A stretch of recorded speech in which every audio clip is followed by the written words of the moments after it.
আইপিএলে কেন বারবার বাংলাদেশি প্লেয়ারদের সাথে এমন হয়? ভালো পারফরমেন্সের পরেও কেন দল পাচ্ছেন না মুস্তাফিজরা? বাংলাদেশে খেলেন বলেই কি তবে তাদের নিয়ে এত অনীহা? সাকিব মুস্তাফিজ কি আদৌ আর কোনো সিজনে দল পাবেন আইপিএলে? টাইগারদের নিয়ে এই অবহেলার কথাই জানাচ্ছেন মোহাম্মদ আদনান।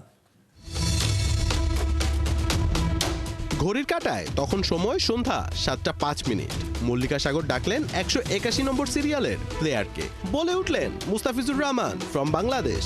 মিনিট খানেক ফ্রাঞ্চাইজিদের দৃষ্টি আকর্ষণ করতে চাইলেন, কিন্তু হায় একই কেউ তো আগ্রহ দেখালোই না, বরং ফিজের সাবেক দল চেন্নাইয়ের কোচ স্টেভেন ফ্লেমিংও নাসূচক মাথা নাড়ছিলেন বারবার। বিক্রি হলেন না টাইগার পেসারদের ব্র্যান্ড মুস্তাফিজুর রহমান, আর মল্লিকা সাগরের হাতুড়ির নিচে তো জায়গায় পেলেন না সাকিব আল হাসান।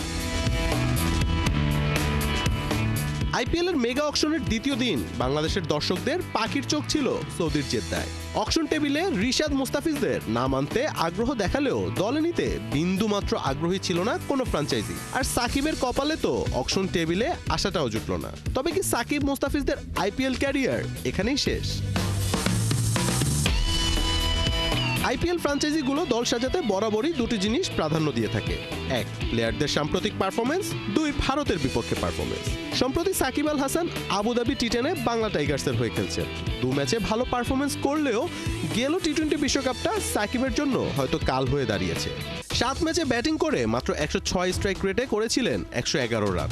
তাছাড়া বল হাতে তার অ্যাভারেজ ছিল 47, উইকেট পেয়েছেন সবে মাত্র 3টি। এবারের আইপিএলে সাকিবের ভিত্তিমূল্য ছিল 2 কোটি রুপি। নিলামের দ্বিতীয় দিন এই পারফরমেন্সের জন্য এত টাকা খরচ করতে চায়নি কোনো ফ্র্যাঞ্চাইজি, তাই আর মল্লিকার কণ্ঠে শোনা যায়নি সাকিবের নাম। তবে কাটার মাস্টারকে নিয়ে কেন এত অবহেলা? এবারের অকশনে মুস্তাফিজের ভিত্তিমূল্য ছিল 2 কোটি রুপি।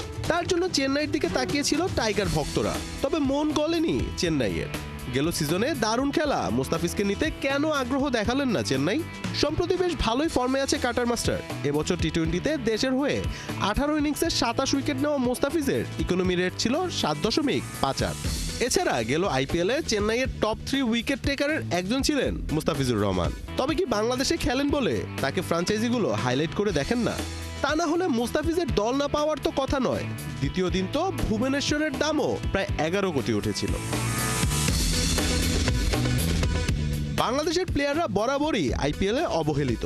পারফরমেন্স করলে দল পায় না, দল পেলে একাদশের সুযোগ পায় না। টাইগারদের নিয়ে যেন মজায় মেতেছে ফ্র্যাঞ্চাইজিগুলো। সামাজিক যোগাযোগ মাধ্যমে নিজেদের প্রচার বাড়াতে পোস্ট করা হয় টাইগারদের নিয়ে। কিন্তু কেন বাংলাদেশি প্লেয়াররা এত অবহেলিত?